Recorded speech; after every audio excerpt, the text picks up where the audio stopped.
Hello, everyone, and welcome back to the RMTV Women's Podcast. You are joined by me and Emma Sanders this week. I apologise for how I look and how I sound. I'm not feeling too great this week. I wasn't supposed to be on, but change of events. Sanders saves the day once again. And we are here to chat about Liverpool. Obviously, Emma, Spurs, Sunday just gone. A 1-0 defeat, which is not ideal, but we move on from it. But yeah, I think it's fair to say it was a bit of an intense game at times. I think obviously Spurs looked the better side in the first half.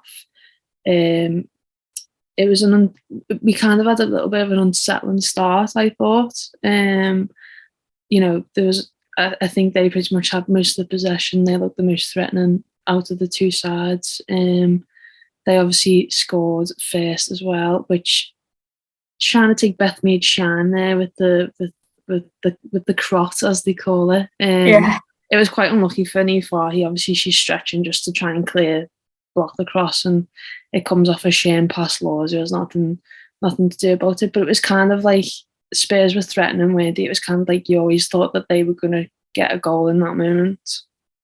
Yeah, and I think it's another slow start for Liverpool, isn't it? Which we've seen a lot recently. Obviously, we're only 4 games into the season, but it was happening towards the end of last season as well. Matt Beard obviously spoke about it after the defeat in the derby at Anfield. So I think that's still a problem. The fact that it took until the second half really for Liverpool to be able to compete with Spurs.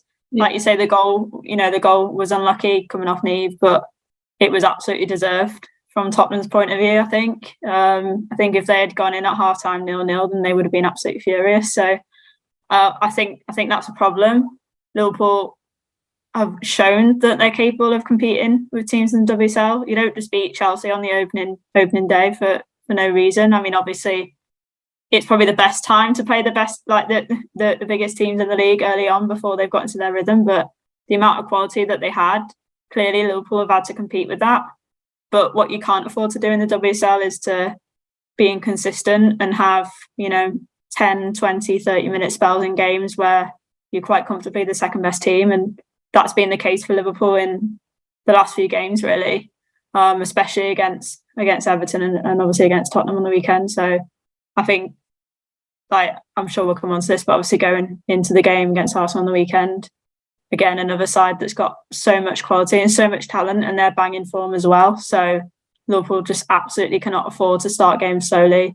Yeah. And if they put in a bit of the performance that they showed in the second half, I still think there's a lot of improvement. But if they show, parts of the things that they did well in the second half, then, I think they can compete. But they've got to do that for every second and every minute of the game. And that's obviously not easy in the WSL, but it's the harsh lessons that I think they have to learn, really. Yeah, and obviously I mentioned us kind of coming out the second half, and I think the first opening 10 minutes were kind of much of the same, but we seemed to kind of kick on a bit from there then and get a bit more possession and be a bit more threatening. But again, it's kind of like you can't wait for the last 30 minutes of a game to basically start playing, because if you don't get those opportunities, then that's it over. And I think that's kind of what happened with us on Sunday.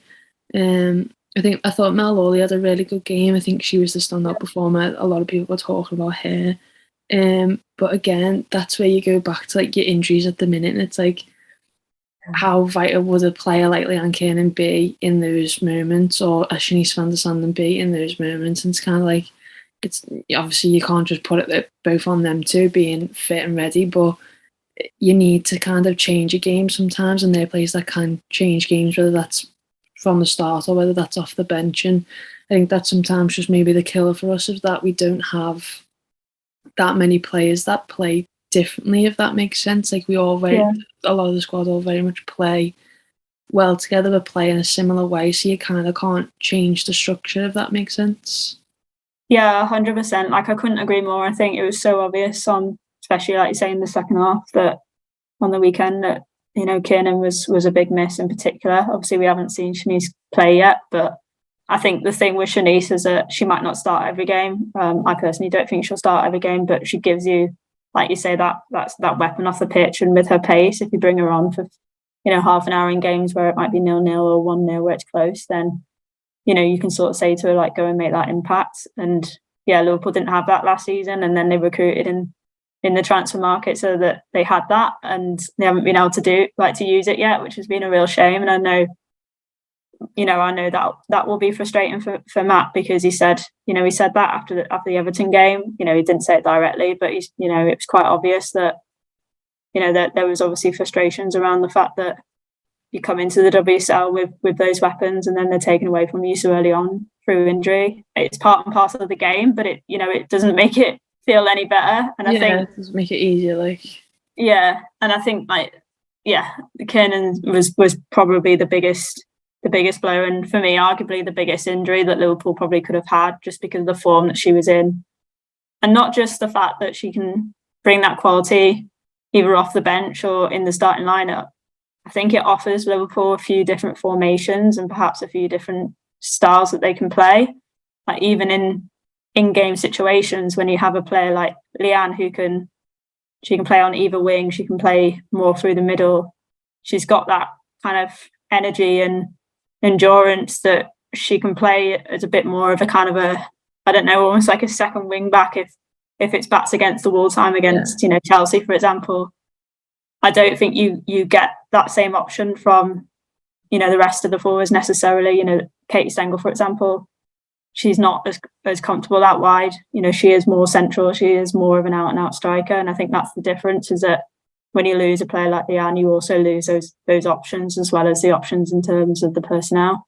So yeah, I think going into this weekend, if Liverpool had Shanice van der Sanden and Leanne Kiernan, then they might be looking at it in a with a lot more confidence. Yeah, I think that runs through to the players as well. Knowing that kind of they haven't got those options, and perhaps if Plan A isn't working or even Plan B isn't working, then it's almost like they know that there is no Plan C or Plan D. Yeah. And it is hard. It's hard to control that mentality, but it probably creeps in subconsciously, you would think. Yeah, and especially when you think about different formations, we know that Mappy very much likes to play a 5 at the back with the wing backs, with you 2 in midfield. But sometimes you've got to change that, because if you get an overrun in midfield, that's a lot of pressure on the back line then, and especially against teams like Everton have good forward players, Spurs have good forward players. You play an Arsenal at the weekend, you probably have the best attack in the league, maybe minus Chelsea, put them two up against each other. So it's for me, you've got to look at it and think, well, Cairns and Furness aren't your strongest 2 midfielders to start in a game like that. I think Kerry Holland would have started, but I'm assuming with international duty and stuff, it might have just been a case of managing minutes and whatnot. Yeah. But you've got to look at that and go, you need someone who's solid in there, who's willing to pick up the loose balls and tidy up a little bit in front of your back line, because you give half of these players a chance in WSL, and 9 times out of 10 it's going to be a goal. Yeah, no, I agree with that about the midfield. I think there's a lot of WSL teams who will look to kind of overrun you in midfield, and I think that's one of the main differences between the Championship, is that, like you say, you can get away with that kind of double duo in midfield. And I personally, I'd like to see maybe Iana Daniels and Katie Stengel be a pairing up top together on Sunday. Go for maybe 4-4-2 or something like that. That was exactly it. Yeah, just go back to a traditional sort of Roy Hodgson 4-4-2.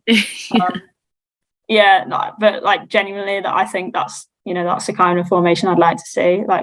We've seen Mel Lawley playing that formation before, out wide, and I just think Jana can do a job sort of playing off Katie Stengel.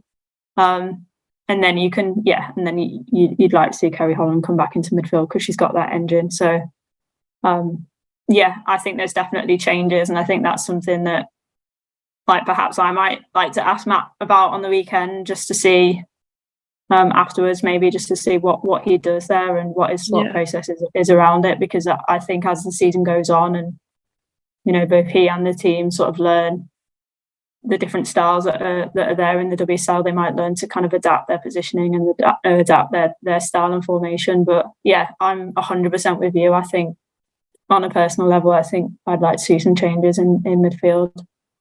Yeah. I don't know. I mean, we're only 3 games in, so we are like, but you've got to plug these gaps early on, haven't you? You can't afford to be. Well, there's only 22 games in the season, exactly. So it's not really a long season, really. So if you're struggling early on, it's kind of like, okay, we need to figure out what this problem is quickly, and especially maybe that's a perk, but also a bad thing as well, that you are playing the really good teams very early on, because you're finding your weaknesses, but then they're also finding the weaknesses. Do you know what I mean? So it's kind of making it difficult for us in games. So yeah, we'll see what he goes with on Sunday. But speaking of Sunday, Arsenal at home, 12 o'clock kickoff, which I didn't realise until the other night. Now I actually quite like the earlier kickoffs. You don't. Well, yeah. When they're at home, it's fine. Yeah. Yeah, it's all right. Yeah, I prefer like a half one. Trying to get from half one would be a good time, actually. Yeah. I think with like the 12 o'clock ones, it gives you room to like do more on a Sunday. So like 9 times out of 10, when it's a 2 o'clock kickoff, I don't get home till like after 6 most of the time, because we go and sit in the pub for like an hour afterwards. But I never have a drink, so I'm always driving, so it's like I can't even have a bevy. Do you know what I mean? But yeah, it's a longer day, so when you get home, you feel like, oh, I can't really do anything. Whereas a 12 o'clock kickoff, I should be home by like 3:30. I'll have so much free time. I don't have to do it myself. Do you know what I mean?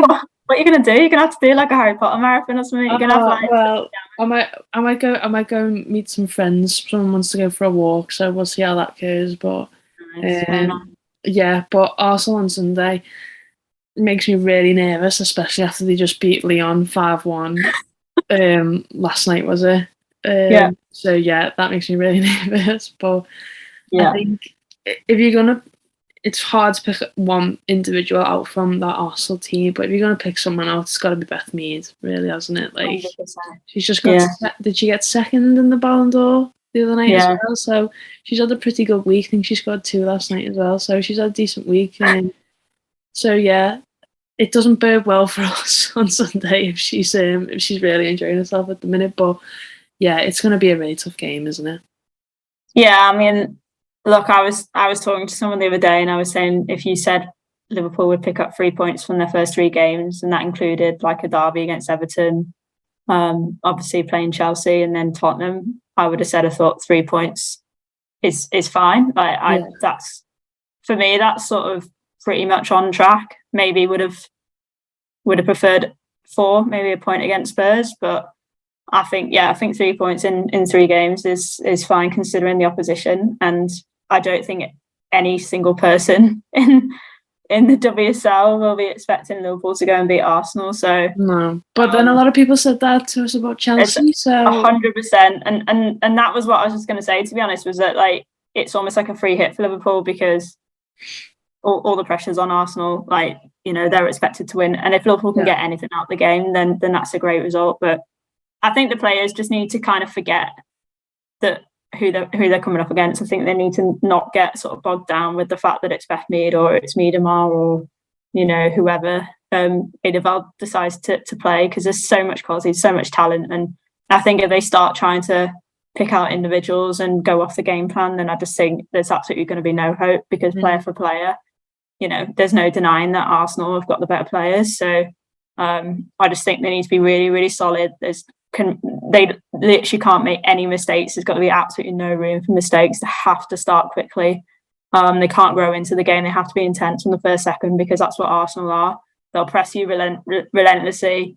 They're brilliant off the ball, and they take the chances. So yeah, you can't afford to give them those chances, and they will come. Arsenal will create them. So I think there's got to be a bit of sort of riding your luck a little bit as well, and also just trying to get through those sort of periods of pressure. And if Liverpool do have a chance, if they do have an opportunity to break or harm Arsenal on the counter attack, then they need to be in a position to take that opportunity. And I think that's the key thing, really, is that it's going to be, it's going to be those fine margins for Liverpool and just about taking them. But yeah, look, like, for me, there's no pressure on Liverpool, and I think they've got to look at it that way and try and use that to their advantage. Yeah, I think that's a good kind of way to describe it, really, is that, like, there's kind of no expectation on us this season. Obviously there's this big thing about when we beat Chelsea, and it was like newly promoted Liverpool beat champions and all that palaver, but which I have to write about. Yeah, which that was probably your headline. It was probably me. Yeah, Liverpool are going to win the WSL. Incredible start to the season. Katie Stengel's clone 25 this season. Yeah, pressure on Matt Beard to deliver the trophy. Yeah. Sorry, guys. Can you imagine? Imagine if we would talk about that this time next year. Who knows? But yeah, it is definitely a kind of, you need to take that weight off your shoulders and just. I think we play better when there is no expectation on us, because I feel like because we beat Chelsea, there was an expectation for us to go on from there and literally win our first 5. Yeah. We always knew that it was just going to be tough. So, I mean, going into Arsenal having only won 1 isn't exactly ideal. But like you said earlier on, if someone had said to you, oh, you've got 3 points on the board and you beat Chelsea the way we did, I'd have been like, sound, I'll take it. And the fact that it was Chelsea that they got the 3 points against, even though it was early on and Chelsea weren't at their best, it shows that they can cause an upset. And I think they need to remember that Arsenal, they're not invincible. They're not a team that can't be beaten. So, like, as long as you play absolutely immaculately and you play to the highest of your level, then there's no reason why they can't go and cause Arsenal problems. And then they've just got to hope that perhaps Arsenal aren't quite at it, and who knows. I think as well, us having the home advantage helps, because we've seen the reactions from the crowds in an opening game like Chelsea. You've obviously seen the reactions at the Merseyside derby as well, so I think us having that back and front as the home team definitely helps, because that's what kind of Spurs plays on in the game, is just having that support there. So Arsenal are going to have to travel again as well. So it's been a busy week for them, and they'll have to come down from that high of sort of beating Lyon 5-1 as well. I assume they'll have to travel down Saturday, because it would have been an Eddie Kickoff. They wouldn't. But do they get the coach? They don't fly, do they? Nah, they're not like the men who just have to sit on like a half-an-hour flight and just be done with it. To be fair, I mean, Prenton Park's like kind of miles away from Liverpool Airport anyway. So far, yeah, that's true. Actually, they'd probably be on. There's no point. They'd be on a coach for an hour. Yeah, they would. Yeah. Oh, well, I won't wish anything bad to happen to the. I hope the coach doesn't break down on Saturday or not in Germany, and that's. Yeah. That'd be mean. I genuinely don't. I'm not looking for any bad karma for that there. But yeah, we'll see. Fingers crossed it's a good game, and we don't get battered. But we'll see. Good positivity to end the show on. Yeah. Sorry, guys. It's fine. She's feeling up. It's fine. She stepped up for the team. It's fine. It's okay. Yeah. But yeah, we'll end it there. Simply because I have nothing else prepared for this moment, and I feel like we've covered everything anyway. So good. Yeah. So thank you very much for watching. Thank you for joining me, Emma, you little superstar. We'll both be there on Sunday, so if there's any post stuff that we can get out, I'm sure Em wouldn't mind doing a little post if she has any time. But we'll see. If not, you'll have me again. It depends on whether. Yeah, depends on whether Liverpool win. If Liverpool win, then I'll have a hell of a lot of work to do afterwards. You will, yeah. That'll be a busy. That's definitely an hour in the clipper for you there. You'll be all right. Yeah, 100%. Yeah. But yeah, thank you very much for watching. Remember to like the video, comment, subscribe to the channel, and we will see you all on Sunday, potentially with some post-match content. Bye. Bye.